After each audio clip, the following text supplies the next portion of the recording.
Welcome to the cardiovascular system. First, let's talk about the color of blood. In the human body, the color of blood is always red. The level of red is going to depend on how much oxygen that blood is carrying. Very oxygenated blood is going to be a bright fire engine red. Blood low in oxygen is going to be a dark maroon red. But in the human body, blood is always red. Let's first start talking about the heart. The heart is approximately 14 centimeters by 9 centimeters in size. It pumps a whopping 7,000 liters of blood a day through 62,000 miles of blood vessel. And it will beat approximately 2.5 billion times within your lifetime. The heart is surrounded by a fibrous sac. This sac allows for protection of the heart, and it also helps reduce friction of the heart as it's beating in the body. The pericardium has several layers to it. It's kind of almost like a balloon that's wrapped around the heart. If you kind of take a look at the hand, how it's pushed into the balloon and the balloon is surrounding that heart, that's kind of how this pericardium works. There's a fluid in the middle of the sac to help reduce friction. Taking a look at the lining of the heart, we have the epicardium. The epicardium here is that innermost layer of the pericardium. The pericardium is this outer layer, and the innermost layer is going to be the epicardium. It's the outer layer of the heart. So the inside of the heart is here, the outside of the heart is here, and that epicardium is the outermost layer of the heart, the innermost layer of the pericardial sac. The myocardium is the muscle layer of the heart. This would be the myocardium here. The endocardium is going to be the innermost lining of the heart. There are 4 chambers in the heart. A chamber is going to be like a room. There are 4 rooms in the heart. Here you can see that the atrium and the ventricles contract opposite each other. So the 2 atrium contract and then the 2 ventricles contract.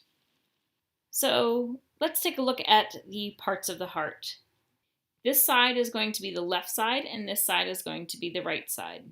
The right side, we have the right atrium and the right ventricle. On the left side, we have the left atrium and the left ventricle. On the right side, we have the tricuspid valve. On the left side, we have the bicuspid valve. There's another name for bicuspid. It is called mitral. So the mitral valve is also the bicuspid valve. Separating right from left is going to be this muscle wall here in the middle. It is called the septum. The septum is going to be separating right from left. If we take a look at flow of blood through the heart, blood is going to be coming through the vena cava into the right atrium. It's going to go through that tricuspid valve into the right ventricle. It's going to come up through the pulmonary valve and out through the pulmonary trunk, which then branches out into the pulmonary arteries. The pulmonary arteries are going to be going to the lungs. Here, the blood will be picking up oxygen. Then the blood is going to be sent back from the lungs through the pulmonary vein. Pulmonary vein is going to dump into the left atrium. It's going to then go through the mitral valve down into the left ventricle. It's going to come up through the aortic valve and out the aorta. The aorta is the main artery in the body, and it's going to lead that blood to the rest of the body to get oxygen to the body. Just a quick couple of other parts of the heart that you should know. The base of the heart here is called the apex, A-P-E-X, and that's going to be pointing down towards the left hip. And then we have the septum here separating right from left. Just to review, we have the right atrium, the right ventricle, the left atrium, and the left ventricle. The vena cava, you have the superior vena cava and the inferior vena cava. Superior is coming from the head, inferior is coming from the lower body. You have the pulmonary artery, and then you have the pulmonary vein. And then we have the aorta as the main artery in the body, bringing blood back to that body. Let's take a run through blood going through the body, starting with the vena cava. The vena cava is going to bring blood from the body to the heart. It is deoxygenated. It's going to arrive in the left atrium. It's going to go through the bicuspid valve to the left ventricle. It's going to go through the pulmonary valve to the pulmonary artery. The pulmonary artery is going to bring the blood to the lungs. Here at the lungs, the blood will get oxygenated, and it's going to return to the heart to get pumped to the body through the pulmonary vein. Pulmonary vein is going to dump the blood into the right atrium, going to go through the tricuspid valve to the right ventricle,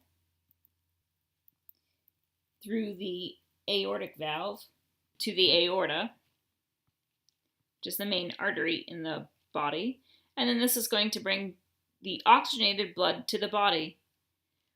Once the oxygenated blood dumps off the oxygen, it's going to come back to the heart through the vena cava and start the process over again. So this process is going to be very important for you to remember. This is a cross-section of the heart. We have the right ventricle here, and we have the left ventricle here. This is the septum, separating the right from the left.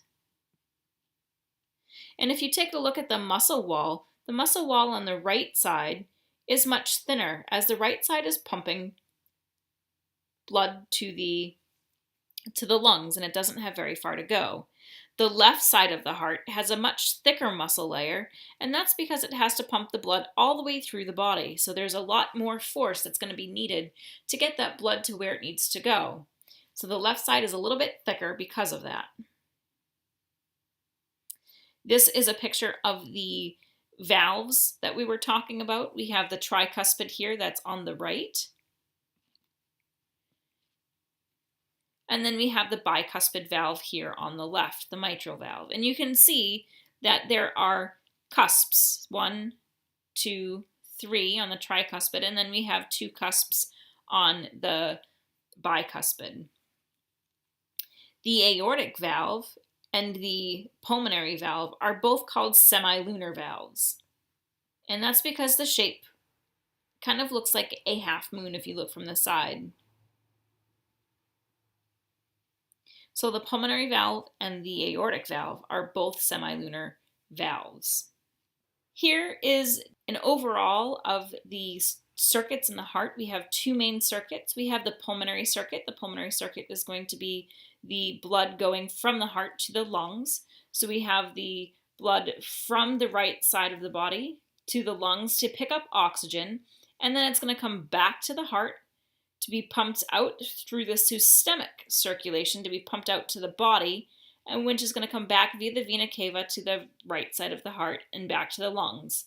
So the pulmonary circulation is bringing blood back and forth from the lungs, and the systemic circulation is going to be bringing blood back and forth from the body.